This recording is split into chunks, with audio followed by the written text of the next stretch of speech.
नमस्कार, India voice देख रहे हैं आप। आपके साथ मैं हूं स्वीटी दीक्षित। बुलेटिन की शुरुआत करेंगे महत्वपूर्ण जानकारी के साथ। बता दें कि पूर्व प्रधानमंत्री अटल बिहारी वाजपेयी की जयंती आज है। प्रधानमंत्री नरेंद्र मोदी ने पूर्व पीएम को दी है श्रद्धांजलि।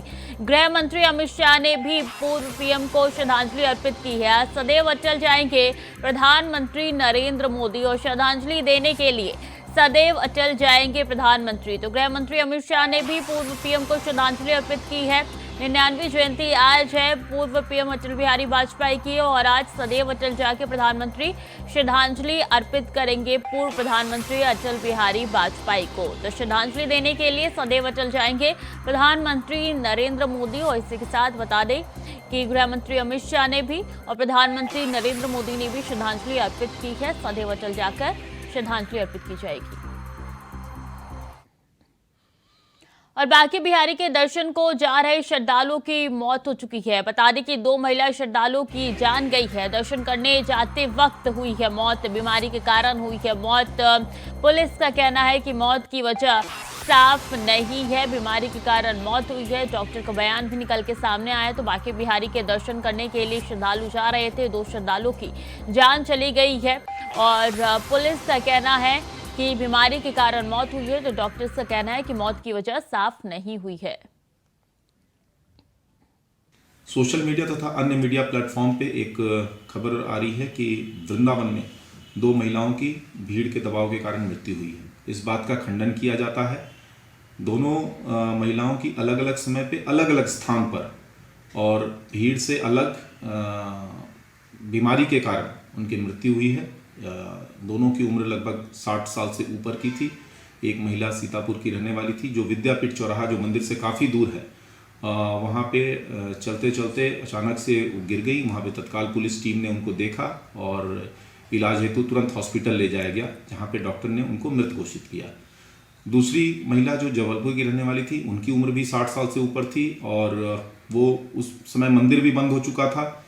जयपुरिया धर्मशाला के पास वो चबूतरे पे बैठी हुई थी काफ़ी देर से और जब वो उठ के चलने लगी, उनकी पुत्री भी उनके साथ थी, अचानक वो गिर गई और उसके बाद उन्हें भी तुरंत इलाज के लिए हॉस्पिटल ले जाया गया, जहां उनको डॉक्टर ने मृत घोषित किया। तो बांके बिहारी के दर्शन के लिए महिलाएं जा रही थी जिनकी मौत हो चुकी है। मोहम्मद फारूक हमारे साथ जुड़ चुके हैं सीधे मथुरा से।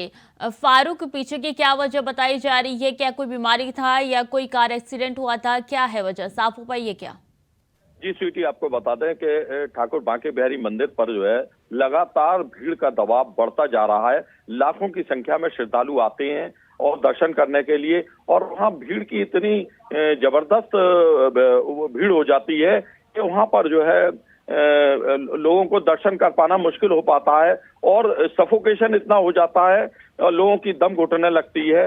लेकिन ये एक मामला एसएसपी शैलेश कुमार पांडे ने बताया कि मामला ये कुछ और है, क्योंकि ये जो है बीमार थी दोनों महिलाएं और इनकी 60 साल से ऊपर इनकी एज थी। तो एक जयपुर मंदिर के पास में मृत होना बताया है और एक का जो है उस रास्ते में जो ठाकुर बांके बिहारी मंदिर के दर्शन के लिए जाते हैं, उस रास्ते में उनकी मृत्यु होना बताया है। लेकिन भीड़ का वहाँ पहले भी दबाव रहता है। वहाँ पहले भी कई ऐसी घटनाएं हो चुकी हैं कि भीड़ में जो है करीब 5 लोगों की मौत हो गई थी और काफी उसमें लोग गंभीर हो गए थे, क्योंकि जगह कम होने की वजह से और कुंज की गलियां हैं, छोटी गलियां होने की वजह से वहाँ लाखों की भीड़ हो जाती है और भीड़ में लोगों का दम घुटने लगता है। और जो निकासी का गेट है उससे भी जो है जब लोग निकलते हैं तो बहुत लाखों की भीड़ होती है, क्योंकि मंदिर प्रांगण में जो है बहुत छोटी जगह है और उसमें हजारों की संख्या में लोग अंदर पहुंच जाते हैं। गलियों में भी हजारों की संख्या में, लाखों की संख्या में लोग होते हैं। तो उसको देखते हुए जिला प्रशासन जो है एक तैयारी कर रहा है। हाईकोर्ट से भी एक कॉरिडोर बनाने के आदेश हो गए हैं जो है। तो इस पर देखिए कॉरिडोर की कार्रवाई चल रही है। हाईकोर्ट ने भी कॉरिडोर बनाने के लिए फैसला दे दिया है। तो जिला प्रशासन जो है उस पर सब तैयारी कर रहा है। इसी तरीके से नववर्ष को देखते हुए 25 दिसंबर से और 5 जनवरी तक जिला प्रशासन ने एडवाइजरी भी जारी कर दी है कि जो वृद्ध लोग हैं वो यहाँ पर नहीं आए दर्शन करने के लिए। बच्चे हैं उनको जो है दर्शन से दूर रखा जाए और जो काफी वृद्ध हैं और बीमार हैं वो यहाँ पर जो है दर्शन करने के लिए नहीं आए। तो इस तरीके की जिला प्रशासन द्वारा एडवाइजरी भी जारी कर दी गई है, क्योंकि भीड़ का दबाव लगातार जो है ठाकुर बांके बिहारी मंदिर पर बढ़ता जा रहा है। जी स्वीटी। तो ये बताइए फारूक, जिन महिलाओं की मौत हुई है उनके शव को क्या पोस्टमार्टम के लिए भेज दिया गया है? जी, उनके सबको पोस्टमार्टम उनके परिजनों ने नहीं कराया, क्योंकि उन्होंने कहा है कि हमारे ये जो माताएं, हमारी जो परिजन है, इनकी जो मौत हुई है, इनको जो है बीमारी के चलते, उनका भी मानना है कि बीमारी के चलते मौत हुई है और ये भीड़ का दबाव नहीं झेल पाई, इसलिए इनको, ये बीमार थी पहले से ही, तो वो अपने परिजनों के शवों को जो है ले गए हैं सबको, और उन्होंने पोस्टमार्टम के लिए परिजनों ने अनुमति नहीं दी थी। पुलिस ने पंचनामा भर के सबको जो है उनको सौंप दिया परिजनों को। जी ठीक है, बहुत बहुत शुक्रिया आपका तमाम जानकारियों के लिए फारूक।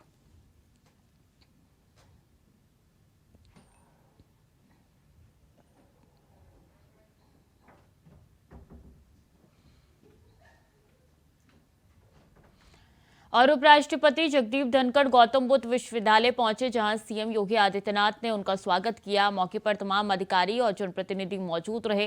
दीक्षांत समारोह में करीब 8,700 छात्र छात्राओं का प्रमाण पत्र उन्होंने दिए। वहीं कार्यक्रम में सीएम योगी ने कहा कि बुद्ध ने कहा था कि चुनौती को स्वीकार करना समस्या का समाधान भी है।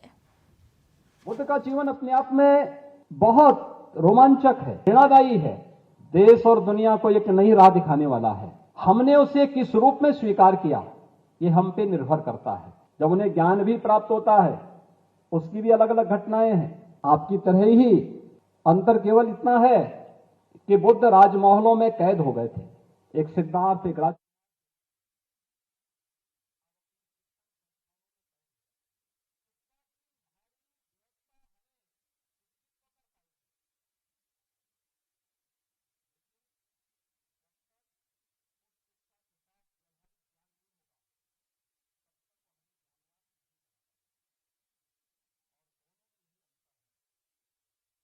एक आपका थ्योरेटिकल पक्ष है, थ्योरी का पक्ष है, सैद्धांतिक ज्ञान जो आपने शिक्षण संस्थानों में जोड़ा है, जिसकी एक नई शुरुआत गौतम बुद्ध विश्वविद्यालय आज फिर से प्रारंभ करने जा रहा है, उसको व्यावहारिकता के साथ जोड़ना। जब हमारे शिक्षण संस्थानों से कोई उपाधि धारक निकले तो वह किसी भ्रम की स्थिति में न रहे, उसके सामने अपनी मंजिल तक पहुंचने का राह स्पष्ट हो। और यह हम सबके जीवन में अक्सर होता है। बुद्ध ने वे राह हमें दिखाई। विश्वविद्यालय का नामकरण गौतम बुद्ध के नाम पर हुआ है। आपने गौतम बुद्ध के जीवन में बहुत सारी विशेषताएं देखी होंगी और जीवन के जिन रहस्यों को उन्होंने उद्घाटित किया था, वे हर मनुष्य के इर्द गिर्द घूमती हैं। बुद्ध ने कहा था, समस्या है, यानी पहले हमने उसको स्वीकार करना, चुनौती को स्वीकार करना। समस्या का समाधान भी है। आपने जो समस्या को स्वीकार किया तो उसके समाधान का रास्ता भी आपको तलाशना पड़ेगा, और समाधान है तो उसका निवारण भी है। अक्सर होता क्या है, हम समस्या को ही स्वीकार नहीं करना चाहते। हमारी विफलता का रहस्य कहां छुपा है? जब हम समस्या से मुंह मोड़ते हैं, उससे भागने का प्रयास करते हैं, उसको जब स्वीकार ही नहीं करते, तो सबसे पहले समस्या को स्वीकार करना और हर समस्या का समाधान करने के लिए एक राह भी होती है। उस राह को चुनना, समाधान का रास्ता। और याद रखना, हर रास्ते मंजिल तक ही पहुंचते हैं, बशर्ते हम स्वयं हिम्मत न हारें। तो समस्या का समाधान भी है और मंजिल में पहुंच गए तो उसका निवारण भी है। बुद्ध का यह जीवन हम सब के लिए, चाहे वह छात्र हो, चाहे वह शिक्षक हो, चाहे वह उद्यमी हो, चाहे वह जीवन के किसी भी क्षेत्र में है, उन सब के जीवन में बराबर घटित होता है, लेकिन उस राह को कोई उपयोग नहीं करना चाहता। और खबर अलीगढ़ से है, जहां अति संवेदनशील इलाका दिल्ली गेट थाने के सामने चौराहे पर स्थित मस्जिद की दीवार और कांग्रेस के बैनर पर असामाजिक तत्वों ने जय श्री राम लिखकर माहौल बिगाड़ने की कोशिश की है, जिसका वीडियो और फोटो सोशल मीडिया पे वायरल हो रहा है। वहीं सूचना मिलते ही मौके पर दोनों ही समुदाय के लोग एकत्रित हो गए। साथ ही सूचना मिलते ही मौके पर पहुंची भारी पुलिस बल। बता दें कि आला अधिकारियों के आदेश पर आनन फानन में इलाका पुलिस ने मस्जिद की दीवार पर लिखे जय श्री राम स्लोगन को जल्द हटा दिया। इस मामले पर सपा के पूर्व विधायक जमीर उल्लाह ने आपत्ति जताते हुए आरोपियों के खिलाफ एनएसए लगवाने की मांग की है। तो वहीं यूथ कांग्रेस के नेता राजा भैया ने माहौल बिगाड़ने वाले लोगों के खिलाफ एफआईआर दर्ज करके 24 घंटे में गिरफ्तारी की मांग उठाई है। थाना दिल्ली गेट का एक प्रकरण संज्ञान में आया, जिस संबंध में मुख्य क्षेत्राधिकारी नगर प्रथम द्वारा अवगत कराना है कि प्रकरण के संज्ञान में आते ही तत्काल पुलिस उच्च अधिकारियों द्वारा मौका मुआयना किया गया तथा दुकान के बराबर में जो मजदूर द्वारा जो लिखा गया था उसे दोनों पक्षों की आपसी सहमति से हटवा दिया गया और दोनों पक्षों में आपस में सौहार्दपूर्ण वार्ता हो गई है। मौके पर शांति व्यवस्था कायम है। ये 10:15 की बात है। वहाँ से एक साहब गुजर रहे थे दिल्ली गेट से, तो कुछ लोग 6-7 लोग मस्जिद पर लिख रहे थे जय श्री राम। उन्होंने मुझे फ़ोन किया कि विधायक जी ऐसे ऐसे मस्जिद की दीवार पे, जो बाउंड्री की दीवार है, उस पर लिखा जा रहा है। उन्होंने वहाँ से मुझे फ़ोटो भी भेजा। मैंने तुरंत इंस्पेक्टर दिल्ली गेट को फ़ोन किया। मैंने कहा आपकी नॉलेज में है कि ऐसे ऐसे घटना हो रही है वहाँ पर? बोले मुझे नॉलेज में नहीं, मैं पहुँच रहा हूँ 10 मिनट के अंदर। मगर ईमानदारी की बात यह है कि इंस्पेक्टर जो दिल्ली गेट है वो 10 मिनट के अंदर पहुंच गई और वहाँ पर उन्होंने उसकी जो लिखा था उसको मिटाया और उसको पेंट वेंट करा दिया। लेकिन मेरा कहना ये है, ये कौन लोग हैं जो शहर के अंदर आग लगाना चाहते हैं? इलेक्शन का वक्त है, थाने के सामने एक चुनौती भरा नारा, ये वो लोग जो शहर के अंदर आग लगाना चाहते हैं, इनके खिलाफ एफआईआर होनी चाहिए और इन पे एनएसए लगा के कार्रवाई होनी चाहिए, इनको जेल भेजा जाए। देखिए, अलीगढ़ प्रशासन की बहुत बड़ी नाकामी है। थाने से चंद दूरी पर इस तरीके के धार्मिक स्लोगन लिख करके शहर के माहौल ख़राब करने की कोशिश की जा रही है। सार्वजनिक स्थान है, आप जय श्री राम लिखिए, जय कृष्ण लिखिए, जो दिल में आए लिखिए, कोई मना नहीं है। लेकिन किसी मस्जिद की दीवार पर और धार्मिक स्थल के आसपास अगर आप सांप्रदायिक नारे लिखेंगे तो उससे सांप्रदायिक माहौल ख़राब होगा और कहीं ना कहीं देश को नुकसान होगा। जिला प्रशासन की बहुत बड़ी गलती है। जिला प्रशासन अपनी गलती को स्वीकार करते हुए उन अराजक तत्वों पर मुकदमा दर्ज करे, अन्यथा मैं ये कहता हूँ 24 घंटे में अगर पुलिस प्रशासन ने मुकदमा दर्ज नहीं किया तो 24 घंटे के बाद इस मामले में थाना सिविल लाइन में एक तहरीर देंगे और इन अराजक तत्वों के खिलाफ मुकदमा दर्ज कराने के लिए हम बाध्य होंगे। और भारतीय कुश्ती संघ के नए अध्यक्ष संजय सिंह को खेल मंत्रालय ने रविवार को निलंबित कर दिया है। खेल मंत्रालय ने बड़ी कार्रवाई करते हुए नए कुश्ती संघ को रद्द कर दिया है, जिसके साथ ही खेल मंत्रालय ने नए अध्यक्ष संजय सिंह के सभी फैसलों पर रोक लगा दी गई है। बता दें, संजय सिंह के अध्यक्ष बनने के बाद साक्षी मलिक जैसे खिलाड़ियों ने इस फैसले पर आपत्ति जाहिर की थी। अभी मैं फ्लाइट में था, अभी मुझे बहुत डिटेल पता नहीं और उसका लेटर मुझे नहीं मिला है। वो लेटर लेने के बाद मैं उसको देख लेता हूँ, फिर बताता हूँ मैं उस पर आगे क्या करना है क्या नहीं करना है। बस अभी कोई कमेंट नहीं, अभी कोई कमेंट नहीं। पहले मुझे देख लेने, केवल सुनने में जो आया कि एक्टिविटी पे मेरे रोक लगाया है, तो अब क्या एक्टिविटी पे रोक लगाया क्या नहीं है तो उसको मैं अभी देख लेता हूँ, उसके बाद करता हूँ। अभी कोई कमेंट नहीं, केवल एक्टिविटी पे जो सुनने में आया कि एक्टिविटी पे रोक लगाया गया है। नियम विरोध जो है फैसले लिए गए जो भी है, अभी कोई कमेंट नहीं है। इसके बाद मैं लेटर अपना देख लेता हूँ क्या क्या है क्या नहीं, उसके बाद मैं कमेंट करता हूँ। प्लीज, धन्यवाद। अभी नो कमेंट। और उम्मीद की किरण जरूर जागी है कि पहलवानों को इंसाफ मिलेगा। ये शब्द मेरे नहीं बल्कि रेसलर गीता फोगाट के हैं। दरअसल रविवार को खेल मंत्रालय द्वारा फैसला लिया गया कि नए नवेले WFI के अध्यक्ष संजय सिंह को निलंबित कर दिया गया। सिर्फ इतना ही नहीं, WFI को भी रद्द कर दिया गया है। रिपोर्ट देखिए। कहते हैं देर आए दुरुस्त आए। ये कहावत खेल मंत्रालय के हाल ही के फैसले पर फिट बैठती है, जहां रविवार को खेल मंत्रालय ने बड़ा फैसला लिया। देर आए क्योंकि संजय सिंह के अध्यक्ष बनने के बाद पहले साक्षी मलिक ने प्रेस कॉन्फ्रेंस की। सामने रखे मेज पर अपने जूते रखकर कहा कि वो कुश्ती छोड़ रही हैं। एक बात और कहना चाहूंगी कि लड़ाई लड़ी, पूरे दिल से लड़ी, लेकिन अगर प्रेसिडेंट बृजभूषण जैसे आदमी जैसा ही रहता है, उसका बिल्कुल सहयोगी है, उसका बिजनेस पार्टनर है, वो अगर इस फेडरेशन में रहेगा तो मैं अपनी कुश्ती को त्यागती हूं और मैं आज के बाद कभी भी आपको वहां नहीं दिखूंगा। तो बस सभी देशवासियों को धन्यवाद जिन्होंने आज तक इतना मेरा सपोर्ट किया और मुझे इस मुकाम तक पहुंचाया। धन्यवाद। फिर बजरंग पूनिया ने पीएम आवास के बाहर फुटपाथ पर पद्मश्री रखकर विरोध जताया, लेकिन सुनवाई नहीं हुई।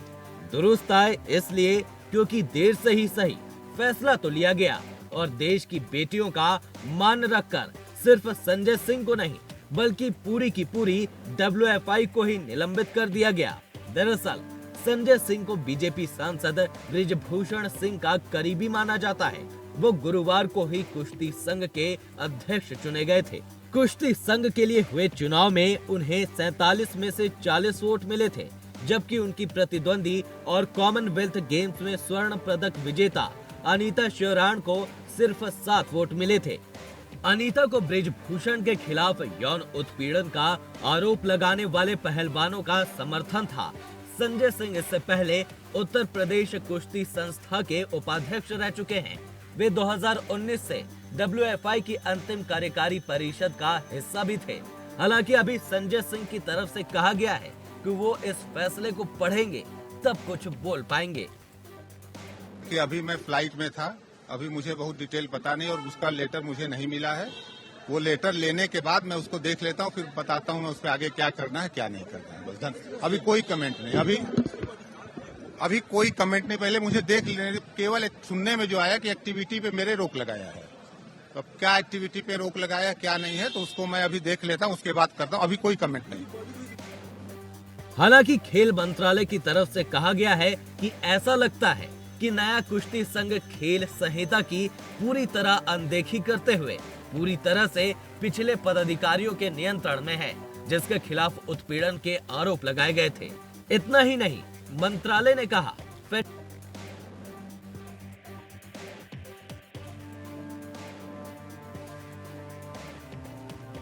उत्पीड़न का आरोप लगाया गया है और वर्तमान में कोर्ट इस मामले की सुनवाई कर रही है। वहीं बजरंग पूनिया ने भी संजय सिंह के अध्यक्ष बनने के विरोध में अपना पद्मश्री लौटाने का फैसला किया था। उन्होंने पीएम मोदी को पत्र भी लिखा था। बजरंग पूनिया, साक्षी मलिक और विनेश फोगाट के साथ बृजभूषण के खिलाफ मोर्चा खोलने वाले पहलवानों में शामिल थे। इन तीनों पहलवानों के नेतृत्व में ही कई रेसलर्स ने बृजभूषण के खिलाफ जंतर मंतर पर विरोध प्रदर्शन किया था। इन पहलवानों ने बृजभूषण पर महिला पहलवानों का यौन उत्पीड़न करने का आरोप लगाया था।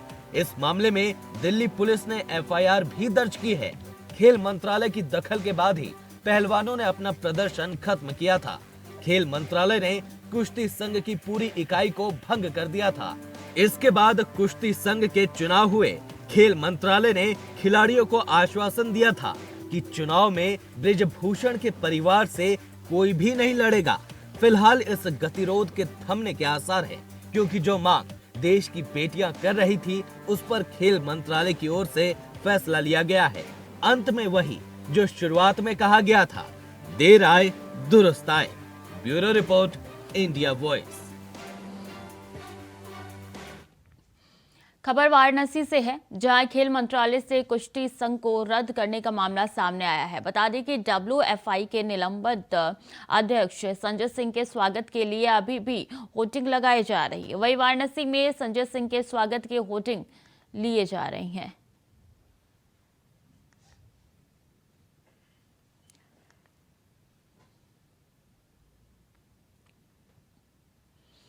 खबर अंबाला से है, जहां देश के पहलवानों के लिए एक बार फिर कांग्रेस ने सड़कों पर प्रदर्शन किया। बता दें कि युवा कांग्रेसियों ने कैंडल मार्च निकाला और अपनी नाराजगी जाहिर की। वहीं युवा कांग्रेस ने कुश्ती संघ में बृजभूषण शरण सिंह के साथी की जीत पर सरकार को आड़े हाथों ले लिया।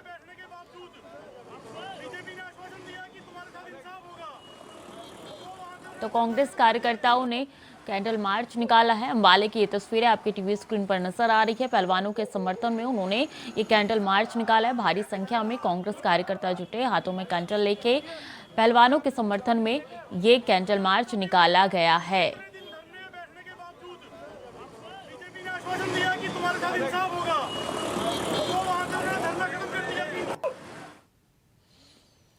तो फिलहाल के लिए बुलेटिन में इतना ही। खबरें लगातार जारी है, देखते रहे इंडिया वॉइस।